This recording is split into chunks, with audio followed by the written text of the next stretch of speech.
Hi everyone, Simon Jacobson, another episode of Meaningful Live. Trust issues. What's blocking your bonds? This program is dedicated by Yvonne Arazo in memory of Umberto Arazo.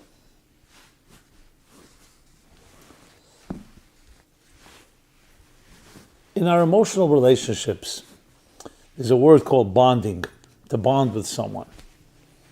What exactly is bonding? And how is it different than just the word love? It's a critical difference. When you bond with someone, it's called a commitment. It's not just a connection, it's not just an attraction, a crush. It's an actual commitment. Think of it in terms of a foundation, which is actually the word used by the mystics, the Kabbalists, when they describe the concept of bonding.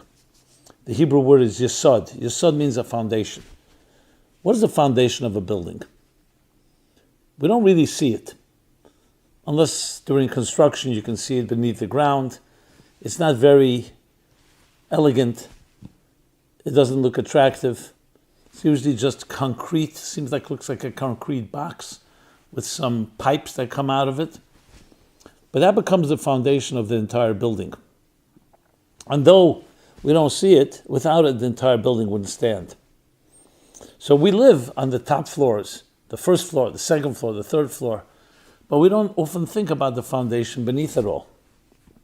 What makes a foundation is that it's unwavering, that it's unconditional, that it is solid and firm and we can rely on it. When you say the word love, how many people have we met that fall madly in love with each other, can't live without each other, and 2-3 years later, they're in divorce court in one of the ugliest battles you'll ever see. So what happened with the love? Even if you were to suggest it was real love, but it clearly was not sustainable. So there are a lot of words that are thrown out there. And I want to talk about bonding, how important that is, especially in the context of trust. Because trust can only be built on consistency. If someone tells you they love you, or they tell you, trust me, that's the good one, trust me. Or they do something that is trying to gain your confidence. So if you're an intelligent person, you don't fall for it once, not even talking about if someone is a con artist. You want to test the waters. It's called due diligence. You want to see, does it last? You want to see it on different circumstances, under different conditions. Will they remain committed to me even when things are not that easy? That's where trust comes into play. I've always loved the line where they say trust is not built on perfection, it's built on accountability. Perfection is a fantasy. Nobody's perfect. Someone will say, I'll only trust you if you're perfect, if you never make a mistake. That's not what you're looking for. What you're looking for is accountability. I care about you. So even if I make a mistake, I will be accountable. I won't cover it up. I won't lie about it. Like they say, the silence is worse than the crime. I won't do that. I will be accountable and will try to make amends. In other words, a transparency. It all comes down to that consistency. So let's talk about that. What about consistency without love? Well, here's the story.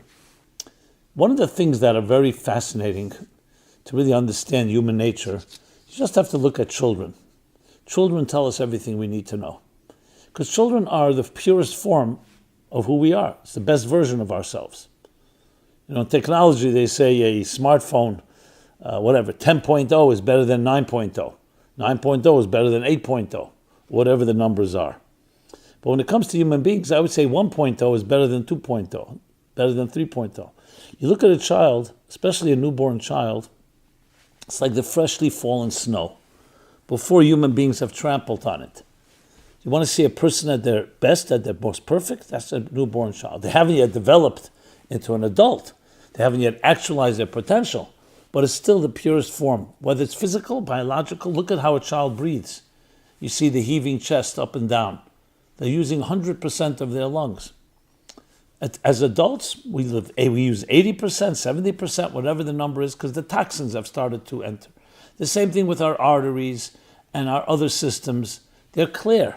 by a young healthy child. So the same thing psychologically. One of the things you see with children is the need for consistency. When children their lives are disrupted, even for important reasons, people move, and children at a young age have to leave the country in which they lived or the city in which they lived, moving to another place, have to make new friends, new schools, a new bed to sleep in. These things are disruptive and they affect the child. Now, of course, you can buffer it and you can do many things to compensate. It's not like you can't move. But the more children are so-called unsettled in their lives, it affects their level of confidence. For children, things need to be extremely consistent. The truth is for adults too, but adults can have more resilience and can, in some way, perhaps adapt. But children, if they don't know what bed they're sleeping in the next night, it's very disturbing to them. Now, one-time thing, okay, there's a sleepover, but if it's consistent, they come home at night from school, and they don't know if their parents are going to be home, or they don't know if their father's going to be in a good mood, or the mother will be in a good mood or a bad mood. These things are tremendously disruptive forces that undermine the confidence of a child, because a child needs the yesod, the foundation that we're talking about. That's what trust is built upon. That is what confidence is built upon, consistency. So love without consistency, yes, has some merit, but it's lacking the most important ingredient of all. So when we talk about bonding, you'll find that many people can love, but they don't know how to commit. They'll talk about commitment problems, commitment issues, as they put it. What's really going on is the lack of ability, maybe the confidence to commit something. You always want to have a back door out. And that's usually because you don't feel secure. You want to always be safe. Now, I understand you can make a logical case. It's always important to have an exit clause and so on and so forth. We understand that.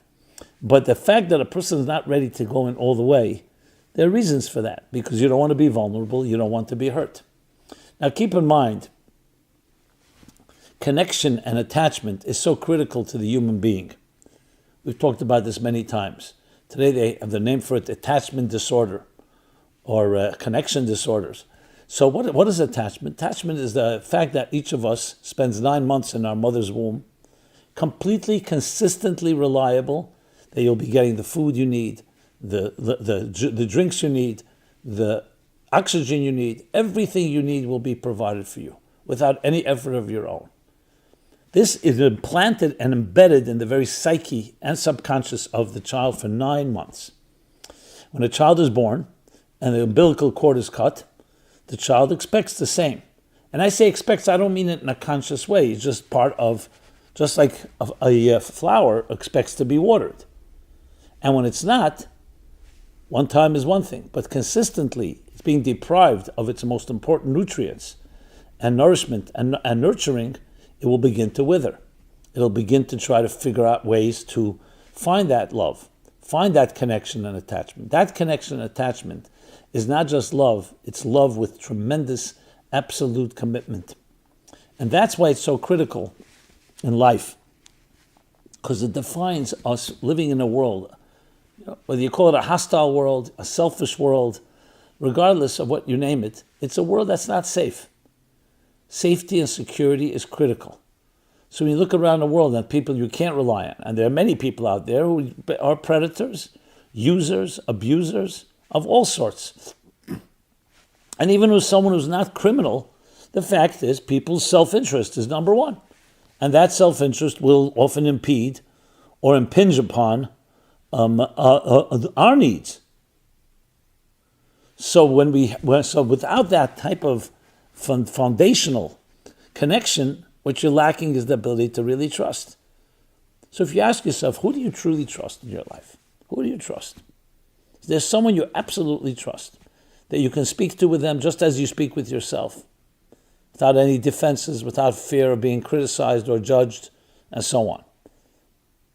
Stigmatized. Not such a simple answer, not a simple question. Can you even trust yourself? Do you trust yourself? All that goes into the bonding aspect of life. And it's something that is truly lacking today. We say there's a crisis in the area of relationships, a crisis in intimacy, a crisis in bonding. Intimacy which is a powerful, powerful word, is very much all about trust.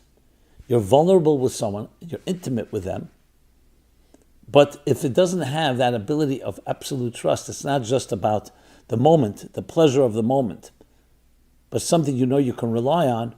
What you're having is an experience, a taste of something, but it doesn't have the foundational consistency that perpetuates and is sustainable. So that's why we do have trust issues. There's no question about that. With all our technologies and all our advancements, now the trust is eroded in many people's lives, and it begins young, from young age. If you couldn't trust your parents, who are you going to trust? If a young child cannot trust his father or mother, who are you going to trust? Some stranger? So we go about our way, and what do? Like everyone, we compensate. We build defense mechanisms, sophisticated armor, all types of ways to protect ourselves. Yes, at times also it includes trusting to some extent, even masquerading like we trust. How many people masquerade, and when push comes to shove and they're really threatened, you suddenly realize they're not there for you, or you're not there for them. So this is all the negative news. But remember, awareness of a problem is half the cure. So the awareness is important to know where you stand. And what does it take to really begin to trust again? I find it interesting that the US currency, of all words that are etched on our pennies and our nickels and our dimes and our quarters and our dollar bills and all our currency, in God we trust. We trust. That word. Which essentially implies that we don't trust anyone else except God. Of all places, where is that engraved? On our money. Is money something you can trust? Money comes and goes. Money is used all the time to buy people, to sell people. And I don't mean that necessarily in the context of slavery, but I mean to say it wields power. And yet, on that very money, the symbol of materialism, that personifies selfishness, the words trust, but in God we trust. It's similar to what the Founding Fathers, when they wrote into the Declaration of Independence, all men are created equal. All people are created equal. Created. And by virtue of that, are endowed by the Creator with inalienable rights. Inalienable. Which means rights that cannot be taken away from anyone, because they weren't given to you by anyone. So it's a clear recognition that there's some things that are inherent within us that nobody can tamper with. I always found it ironic when they call securities, financial securities. Remember the prudential rock, all indicating and trying to instill in us that marketing angle. You could trust us. But money is the last thing you can trust because, as I said, it's as temporary as anything. Yes, while you have it, it has some power. So the truth is, the only thing you can really trust are things that are eternal. Now, whether you want to use the word creator or God or other words like that, that's up to you. That's semantics from my point of view. But bottom line is we all need to have something that is inalienable, something that is unwavering, something that is absolutely solid. So ask yourself another question, just as I asked before. Whom do you trust? Do you trust yourself? What is eternal in your life? What value would you call as an eternal value? When I say eternal, it means unchangeable. Under all circumstances, in extreme cold, in extreme heat, in extreme slow, extreme fast. I'm using scientific environments, but the same thing as psychological ones. Under all circumstances, this value you will forever hold on to. Many people do not have an answer to that question because they weren't compelled to ask it. It's critical to have that because when you talk about a world that's ever-changing, a temporal world, a world that is impermanent, and you don't have anything permanent to hold on to. So while things are going well, think of it like a calm sea, great. You don't notice. But as soon as the storm strikes, then you'll see which ship has a strong foundation, which tree has roots that make sure that are firmly holding it and grounding it. You only see that when there's a challenge. when something is a resistance, when there's something that is a setback. So we don't have to wait for those moments. This is about building within ourselves that capacity. As I said, first thing is awareness. You're aware that you did not get it as a child or not get it adequately. There was abandonment issues, absenteeism, unreliability. You began to develop what some people call independence because you have no one to rely on, so you rely on yourself. But keep in mind, what happens is what has been eroded is the real trust, and you need to have something to trust. You need to have someone to trust. So it's a step-by-step process for all of us. But it begins by recognizing the lack and then recognizing what can I find in my life? What value do I absolutely believe in? Now, many people will say, the people I love, my children, my spouse, my friends, certain moral, ethical values, all good. List them and see indeed, are these things that you are absolute in your life? And if you have that, that's a good beginning. That's how you build your foundation. If you don't, it's time to start thinking about it. But to bring it back to the level of relationships, you can't just begin from scratch again. You're looking for that. You're searching for that. You're searching for someone in your life that you can share with. Not just you enjoy each other, not just you're physically or sexually or other ways attracted to each other, not just that there is some common denominator, but there are things that you both eternally share. And a vision of life, of a future, what mark you want to make in this world. That's where the bonding comes into play. So when we have issues, trust issues, that's what we need to look at. And you begin step by step, divide and conquer. It's impossible to just go from a state of complete distrust to a state of total trust. That's sometimes what we do. The tendency is we go to extremes. And then we begin to overtrust. We trust someone, we create the fantasy, and then we are often disappointed. So it has to be done in a step-by-step, a more mature fashion on discovering these type of things and discovering what's blocking the things that don't allow you. Remember, there are blocks. The blocks can include fear, they can include past hurt, abuse, pains, suffering, traumas that have affected us. Many people are afraid of real closeness because they were hurt by someone that was close to them. This is very common.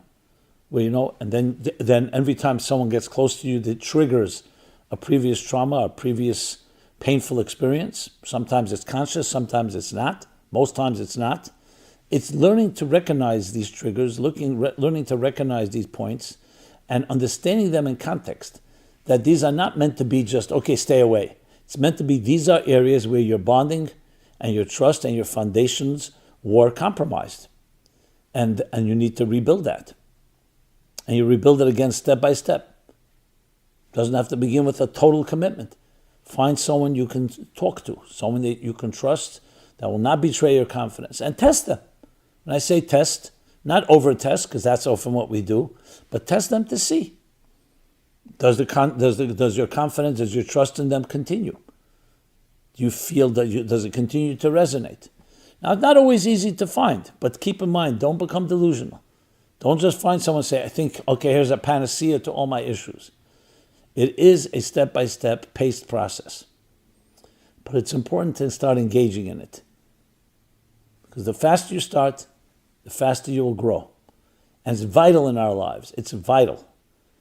So often when we look around today in the world, you're not going to find anyone advertising, sustainable, eternal, foundational elements. Yes, they use lines like that. Copywriters use them all the time, especially selling things that actually have no such real value. But they're trying to convince you this has eternal value.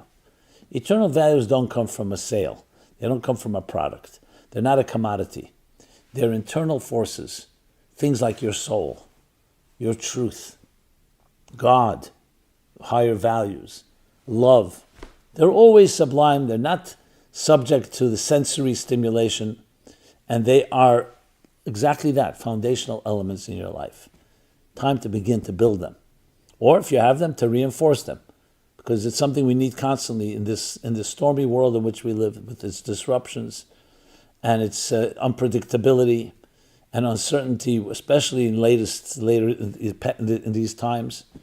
That's when you need certain factors, certain forces in your life that keep you anchored, keep you grounded, while you're also growing and moving and navigating.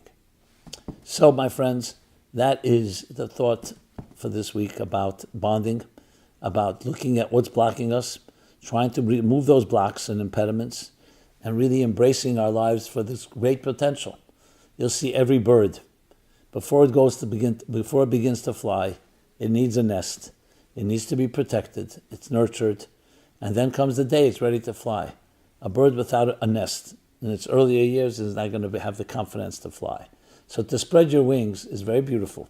But it comes because there's behind the scenes, in the back end, so to speak, there are forces that are creating the confidence for you to spread your wings. May you and I and all of us spread our wings to the fullest. This has been Simon Jacobson.